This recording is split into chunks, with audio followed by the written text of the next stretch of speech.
ಬೆಂಗಳೂರು ಫಸ್ಟ್ಗೆ ಸ್ವಾಗತ. ನಾನು ಶ್ವೇತಾ. ಮೊದಲಿಗೆ ಮುಖ್ಯಾಂಶಗಳು. ಶಾಸಕರ ಕಾರ್ ಗುದ್ದಿ ಪಾದಚಾರಿ ಸಾವು. ಸುರೇಶ್ ಗೌಡ್ರಿಗೆ ಕಾಣಲಿಲ್ಲ, ರಕ್ತಸಿಕ್ತನಾಗಿ ಬಿದ್ದವನ ನೋವು. ಜೀವ ಹೋದ್ಮೇಲೆ ಹೇಳಿದ್ರು ಅನುಕಂಪದ ಮಾತು. ಬಿಗಿ ಭದ್ರತೆ ನಡುವೆಯೂ ಎಡವಟ್ಟಾಗಿತ್ತು. ಸೋನಿಯಾ ಗಾಂಧಿ ಪ್ರಯಾಣದ ದಿಕ್ಕೇ ತಪ್ಪಿ ಹೋಗಿತ್ತು. ಮೊಬೈಲ್ ಹಿಡಿದು ಮೈಮರೆತಿದ್ದ ಇನ್ಸ್ಪೆಕ್ಟರ್ ಶಶಿಕಲಾ ಅಮಾನತು.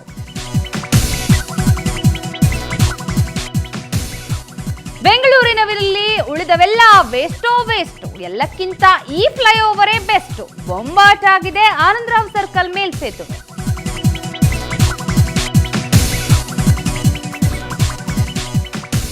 2 ಅಡಿ ಹತ್ತುವುದು ತುಂಬಾ ಕಷ್ಟಪಟ್ಟು ಮೇಲೇರಿದ್ದಕ್ಕೆ ಆಗ್ಲಿಲ್ಲ ನಷ್ಟ. ಕೋನಪ್ಪನ ಅಗ್ರಹಾರದಲ್ಲಿ ಮನಸೆಳೆಯಿತು ಕಂಬ ಏರೋ ಸ್ಪರ್ಧೆ.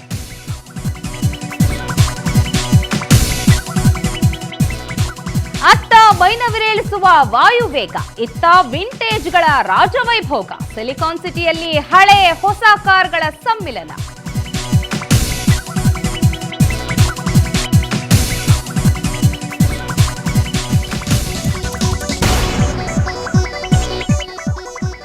ಜನನಾಯಕನಾದವನು ಜನರ ಕಷ್ಟಕ್ಕೆ ಆಗ್ಬೇಕಾದ್ದು ಆದ್ಯ ಕರ್ತವ್ಯ. ಆದರೆ ತುಮಕೂರು ಗ್ರಾಮಾಂತರ ಶಾಸಕ ಸುರೇಶ್ ಗೌಡ ಮಾತ್ರ ಇದಕ್ಕೆ ತದ್ವಿರುದ್ಧ.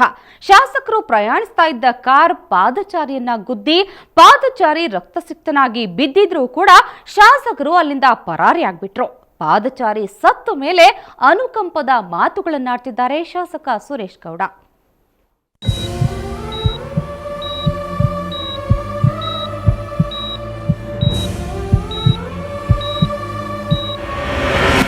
ಅವಸರವೇ ಅಪಘಾತಕ್ಕೆ ಕಾರಣ. ಶಾಸಕರ ಕಾರಿಗೆ ಪಾದಾಚಾರಿ ಮರಣ. ಸುರೇಶ್ ಗೌಡರ ಕಾರು ಯಮದೂತ ವಾಹನ.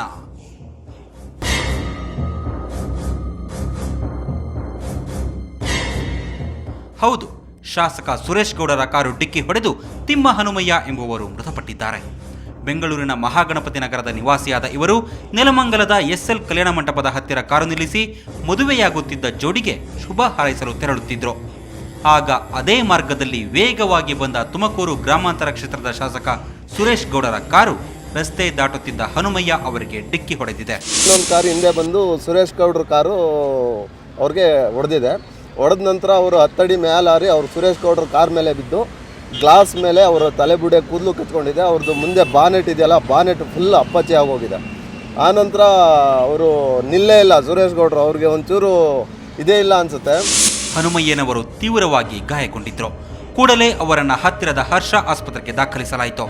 ಆದರೆ ಪರಿಸ್ಥಿತಿ ಗಂಭೀರವಾಗಿದ್ದರಿಂದ ವೈದ್ಯರ ಸೂಚನೆಯಂತೆ ಬೆಂಗಳೂರಿನ ಕೊಲಂಬಿಯಾ ಏಷ್ಯಾ ಆಸ್ಪತ್ರೆಗೆ ರವಾನಿಸಲಾಯಿತು. ಚಿಕಿತ್ಸೆ ಫಲಕಾರಿಯಾಗದೆ ಅಲ್ಲಿ ತಿಮ್ಮ ಹನುಮಯ್ಯ ಸಾವನ್ನಪ್ಪಿದ್ರು. ಇಷ್ಟೆಲ್ಲ ಎಡವಟ್ಟಾಗಿದ್ರು ಶಾಸಕ ಸುರೇಶ್ ಗೌಡ ತಮ್ಮ ಕಾರಿನಿಂದಿಳಿದು ಹಿಂದಿನಿಂದ ಬರುತ್ತಿದ್ದ ಮತ್ತೊಂದು ಕಾರಿನಲ್ಲಿ ತೆರಳಿಬಿಟ್ಟಿದ್ರು. ಅವರ ವರ್ತನೆಗೆ ಜನರೆಲ್ಲ ಕಿಡಿಕಾರಿದ್ರು.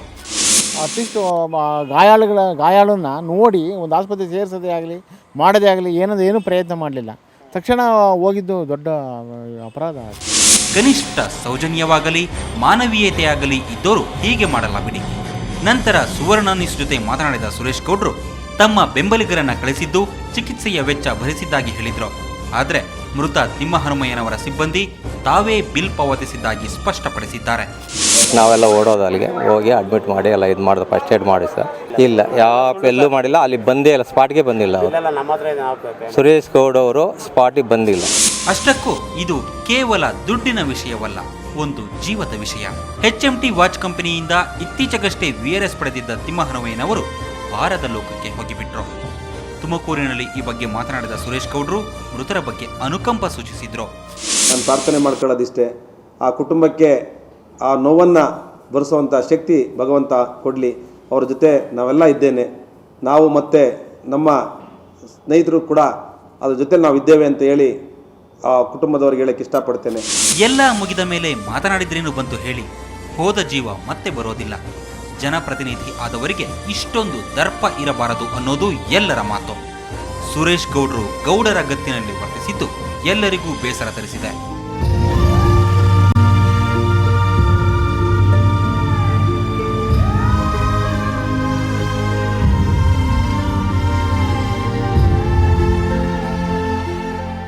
ಸುವರ್ಣ ನ್ಯೂಸ್ 24/7 ಬೆಂಗಳೂರು ಮತ್ತು ತುಮಕೂರು. ಕಾಂಗ್ರೆಸ್ ಅಧ್ಯಕ್ಷೆ ಸೋನಿಯಾ ಗಾಂಧಿ ಬೆಂಗಳೂರು ಭೇಟಿ ಸಂದರ್ಭದಲ್ಲಿ ಸಂಚಾರ ಮಾರ್ಗ ಉಲ್ಲಂಘನೆ ನಡೆದಿತ್ತು. ಫೋನ್ನಲ್ಲಿ ಮಾತಾಡ್ತಾ ಸೋನಿಯಾ ಸೆಕ್ಯೂರಿಟಿಯನ್ನೇ ಮರೆತ ಟ್ರಾಫಿಕ್ ಇನ್ಸ್ಪೆಕ್ಟರ್ ಶಶಿಕಲಾರನ್ನ ಸಸ್ಪೆಂಡ್ ಮಾಡಲಾಗಿದೆ. ವಿವಿಐಪಿ ಭೇಟಿ ಸಂದರ್ಭದಲ್ಲಿ ಅದೆಷ್ಟು ಅಲರ್ಟ್ ಆಗಿರಬೇಕು, ಮೈ ಮರೆತರೆ ಎಂತಹ ಅನಾಹುತಕ್ಕೆ ಕಾರಣ ಆಗುವ ಅಪಾಯ ಇತ್ತು ಅನ್ನೋದನ್ನ ತಿಳಿಯೋದಕ್ಕೆ ಈ ಸ್ಟೋರಿ ನೋಡಿ.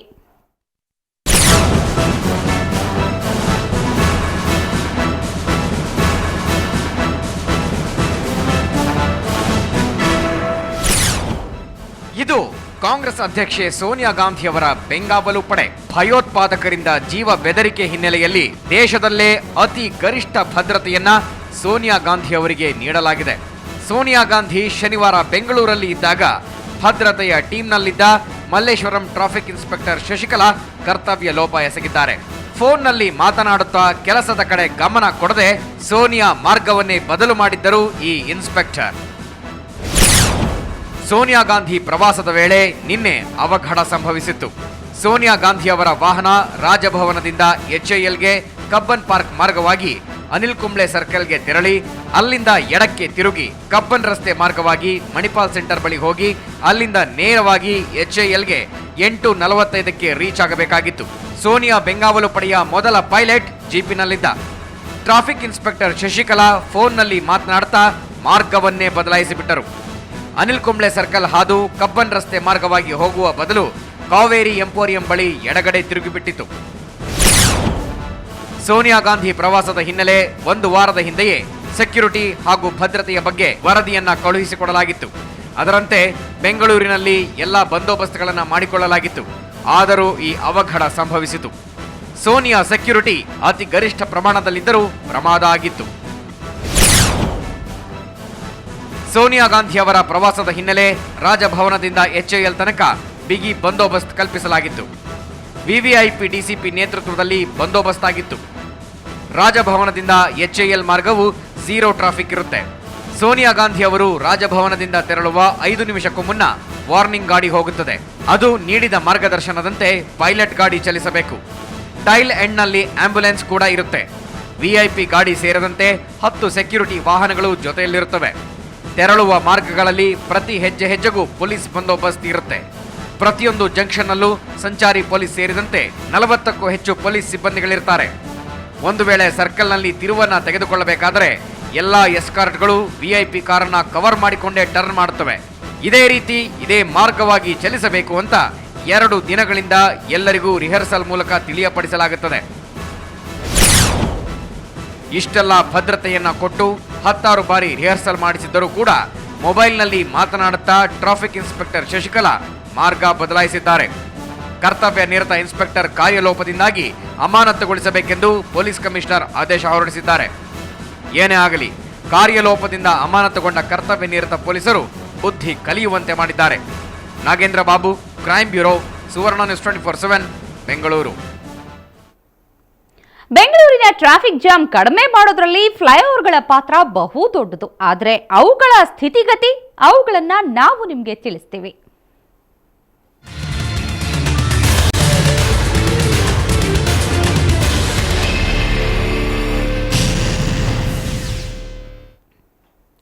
ಇಷ್ಟು ದಿನ ಬೆಂಗಳೂರಿನ ಹದಗೆಟ್ಟ ಮೇಲ್ಸೇತುವೆಗಳನ್ನ ನೋಡಿದ್ರಿ.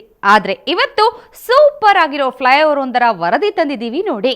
ಮೆಜೆಸ್ಟಿಕ್ ಸಮೀಪದಲ್ಲೇ ಇರೋ ಆನಂದರಾವ್ ಸರ್ಕಲ್ ಮೇಲ್ಸೇತುವೆ ದಿ ಬೆಸ್ಟ್ ಫ್ಲೈಓವರ್.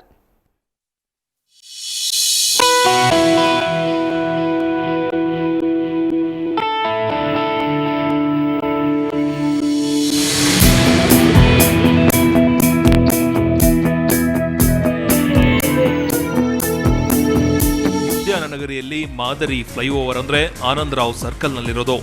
BDAಯಿಂದ ಸುಮಾರು 27 ಕೋಟಿ ರು ವೆಚ್ಚದಲ್ಲಿ ನಿರ್ಮಾಣವಾಗಿರೋ ಫ್ಲೈಓವರ್ ನಿಜಕ್ಕೂ ಸೂಪರ್. 2005ರಲ್ಲಿ ಈ ಮೇಲ್ಸೇತುವೆ ಲೋಕಾರ್ಪಣೆಯಾದಾಗ ಗಂಟೆಗೆ ಪೀಕ್ ಅವರ್ನಲ್ಲಿ 16,360 ಮಂದಿ ಬಳಸ್ತಾ ಇದ್ರು. ಈಗ ಗಂಟೆಗೆ 19,000ದಿಂದ 25,000 ಮಂದಿ ಬಳಸ್ತಾ ಇದ್ದಾರೆ. ಒಂದು ಗಂಟೆಗೆ ಸುಮಾರು 10,000 PCUಗಿಂತ ಮೇಲ್ಪಟ್ಟಿದ್ದರೆ ದೆನ್ ಫ್ಲೈಓವರ್ ಆಗಲಿ ಅಂಡರ್ಗ್ರೌಂಡ್ ಅಂಡರ್ ಪಾಸ್ ಆಗಲಿ ಬೇಕಾಗುತ್ತೆ. ಇದೊಂದು ಹೆಂಗಿರಬೇಕು ಅಂದರೆ ಇದು ಕಾಂಕ್ರೀಟ್ ಜನರಲಿ ಕಾಂಕ್ರೀಟಲ್ಲಿ ಕಟ್ತಾರೆ ಇದನ್ನು ಕಾಲಮ್ಸು ಬೀಮ್ಸ್ ಹಾಕಿ ಕಟ್ತಾರೆ ಇದನ್ನಾಗ ಇದು ಸುಮಾರು ಇದು ಲೈಫು 50-100 ವರ್ಷ ಬರಬೇಕಿದು ಕಾಂಕ್ರೀಟ್ ಆದ್ದರಿಂದ ಇದು ಅದನ್ನು ಲೈಫ್ ಇದ್ಮೇಲೆ ನಾವು ಡಿಸೈನ್ ಮಾಡೋದು ಅದಕ್ಕೆ ಬಟ್ ಎಲ್ಲ ಒಂದು ಕಡೆ ನಾವು ಮೆಟೀರಿಯಲ್ಸ್ ಕಡಿಮೆ ಹಾಕಿರ್ಬೋದು ಡಿಸೈನ್ ಸ್ಟ್ಯಾಂಡರ್ಡ್ ತಪ್ಪಿರ್ಬೋದು ಅಥವಾ ಇದು ಕ್ರ್ಯಾಕ್ಗಳು ಬೀಳೋದು ಆಮೇಲೆ ಇನ್ನೂ ಅನಾಹುತಗಳಾಗೋ ಸಂಭವಗಳು ಜಾಸ್ತಿ ಇದೆ. ಇನ್ನು ಈ ಮೇಲ್ಸೇತುವೆ ವಿಧಾನಸೌಧ, ಹೈಕೋರ್ಟ್, ರೇಸ್ ಕೋರ್ಸ್ ರಸ್ತೆ, ಕಾರ್ಪೊರೇಷನ್ ಹೀಗೆ ಪ್ರಮುಖ ಸರ್ಕಾರಿ ಕಚೇರಿಗಳಿಗೆ ಸಂಪರ್ಕ ಕಲ್ಪಿಸುತ್ತೆ. ಹೀಗಾಗಿಯೇ ಏನೋ ಮೇಲ್ಸೇತುವೆಯ ನಿರ್ವಹಣೆ ಕೂಡ ಸರಿಯಾಗಿ ನಡೆಯುತ್ತಿದೆ. ನಗರದ ಇತರ ಫ್ಲೈಓವರ್ಗೆ ಹೋಲಿಸಿದ್ರೆ ಇದು ಬೆಸ್ಟ್ ಅಂತಾರೆ ವಾಹನ ಸವಾರರು.